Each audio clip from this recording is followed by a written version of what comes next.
Chiang Kai-shek was born on October 31, 1887, in the coastal town of Shiko in Zhejiang province into a salt merchant family. From a young age, he was drawn to the rising nationalist spirit sweeping through China as the Qing dynasty weakened. Seeking military discipline and national purpose, he traveled to Japan in 1907 to attend a military academy.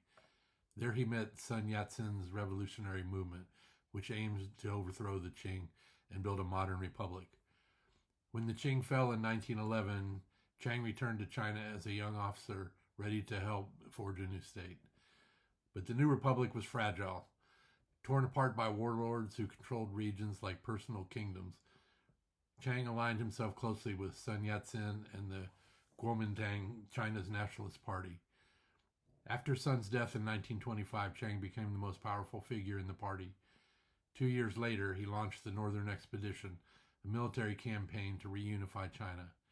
By 1928, he entered Nanjing as the leader of a nominally unified nation. Yet unity was fragile, and his rule quickly became defined by tension with the Chinese Communist Party, which he viewed as a mortal threat to national stability. The struggle between nationalists and communists was interrupted in 1937 when Japan invaded China, plunging the nation into 8 brutal years of war. Chiang moved his government inland to Chongqing and maintaining resistance. He relied heavily on American support, becoming one of the key Allied leaders during World War II, though his relationship with U.S. officials was often strained by differences over strategy and governance. With Japan defeated in 1945, the Chinese Civil War resumed almost immediately. Chiang controlled more territory, more troops, and international recognition, but corruption, war fatigue, and economic collapse eroded support. The communists, led by Mao Zedong, gained strength among peasants and soldiers alike. By 1949, Chiang's government collapsed on the mainland. Forced to retreat with hundreds of thousands of supporters, he established a new base on Taiwan, vowing that the nationalists would one day return to the mainland.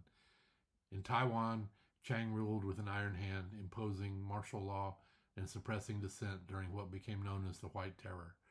But he also oversaw land reform, economic modernization, and the early stages of Taiwan's eventual transformation into a prosperous and democratic society, though democracy would come only after his death. Chiang Kai-shek died on April 5, 1975, still believing that the fate of China remained unfinished. To some, he was a patriot who fought tirelessly for national unity and resisted foreign invasion.